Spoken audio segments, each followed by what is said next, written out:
Democrats beware. The GOP candidates are laser focused on the issue that could sink the left's chances in November: education and parental rights. Republicans hammering the woke nonsense children are learning in schools and pledging to stand up for the rights of parents to know about it. Let's shut down the head of the snake, the Department of Education. Take that $80 billion, put it in the hands of parents across this country. The only way we change education in this nation is to break the backs of the teachers' unions. I would get rid of the Department of Education. I would give block grants to schools, but I'd give them on merit based on who's doing the most innovative. The decline in education is one of the major reasons why our country is in decline. We need education in this country, not indoctrination. We need transparency in the classroom because parents should never have to wonder what's being said or taught to their children in the classroom. Dana, the majority of people voting have children. 70% of Americans have children. How important is the education issue, given the fact that they're pretty much run by the state schools, but also the failing national report card that you talk about? I didn't know that statistic. That's pretty impressive. One of the things that's interesting, I don't think anybody on that stage really had any big differences of opinion on education, but what they have collectively is an incredible opportunity to run on education as part of the platform for the Republicans going forward across all tickets, from the local races, school board races, all the way up through the presidency. But campaigns deal in fantasy and governing is reality. And it's one of the things that Nikki Haley talked about yesterday, especially on abortion rights, right? She said, well, that's fine. Like, you could say that you're going to end all abortions and they'll never happen again, but she's just being realistic about how many votes are there in the Senate. So part of the thing is, I don't know any Republican who has run for president in my lifetime who hasn't said they're going to abolish the Department of Education. And if that were true, then that would have happened. It's a difficult thing to do. It's a great goal. Maybe that can be something that happens. I think that somebody has to declare a national emergency on education when it comes to the standards, the accomplishments and the achievements. Those are way down. The civics education is bad. And what Nikki Haley and many of them, others mentioned, the parental rights, especially on the gender issue. That is a number one thing. And Randy Weingartner of the teachers union went after Governor DeSantis today. So they must think, they must think that he's a problem, right? And I'm sure he welcomes it. You know, just more attention. Jesse, four of the candidates believe or agree that they would eliminate the U.S. Department of Education. Actually, what purpose does the Department of Education serve in this country? I don't know. And that's an honest answer. And I've never been honest on this show and said I didn't know something. I usually pretend like I do. But I don't know. But I do know this. I do know that it's not getting eliminated. I mean, it's never going to get eliminated. Republicans have tried to eliminate government for decades, and it just grows. So, but the Democrats just keep on throwing money at schools and expecting results. And if that were true, then we'd all be matriculating little Einsteins, and that's not happening either. The Democrats use the education system as a money laundering opportunity for donations, as a vote harvesting opportunity during elections, and as a brainwashing laboratory for a new generation.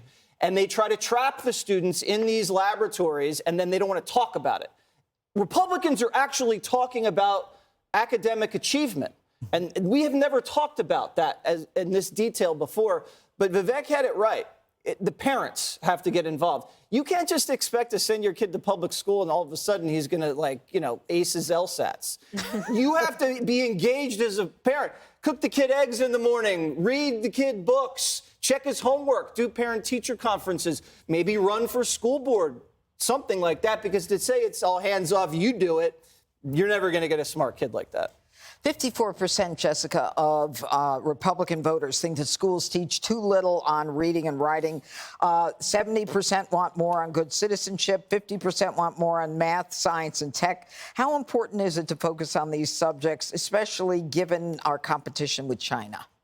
It's absolutely critical. I think this is one of the issues where you have unification amongst parents who are concerned about this, who want vast improvement in terms of our public school system, more opportunity for vouchers. That's popping up with more and more Democrats, like the governor of Pennsylvania, Josh Shapiro, who has close to a 60% approval rating, completely unheard of. It's one of the issues that he cares about. And we all remember how Glenn Youngkin... Didn't he? Well, but that was a vote issue. Yeah. It's progress. what's going on, that it is even part of the Democratic national discourse, is a departure from how it has been. I will say, though, I was watching, Navigator Research has these dials that they're doing throughout the debate, seeing, you know, the trend lines of people like what you're saying. And when Vivek Ramaswamy and Tim Scott talked about abolishing the Department of Education and busting the teachers' unions, they fell off a cliff with independent voters. It was like straight down. And independent voters are the key to this election. Democrats and Republicans, we don't have enough on our own without these independents. And it is an issue, as Dana said, Republicans talk about this all the time, but it is obviously not something that is resonating with those independents. And if you want to win a general, you got to go through them. Can we get that sound on Ramaswamy bringing up the issue of fatherlessness in the United States? This is for you, Greg. Part of the problem is we also have a federal government that pays single women more not to have a man in the house than to have a man in the house, contributing to an epidemic of fatherlessness. And I think that goes hand in glove with the education crisis as well, because we have to remember education starts with the family, and the nuclear family is the greatest form of governance known to mankind. Yeah, sharp stuff. Those ideas have been around. He'd be great in that seat.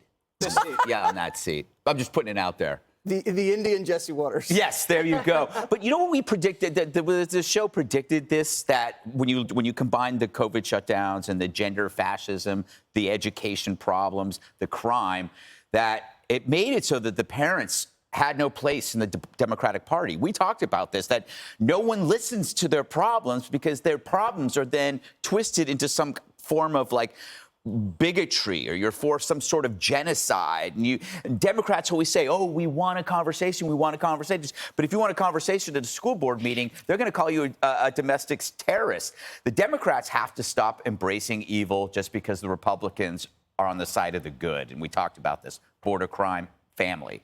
Now you can understand why the Democrats were pro-slavery, because it was clear the Republicans weren't.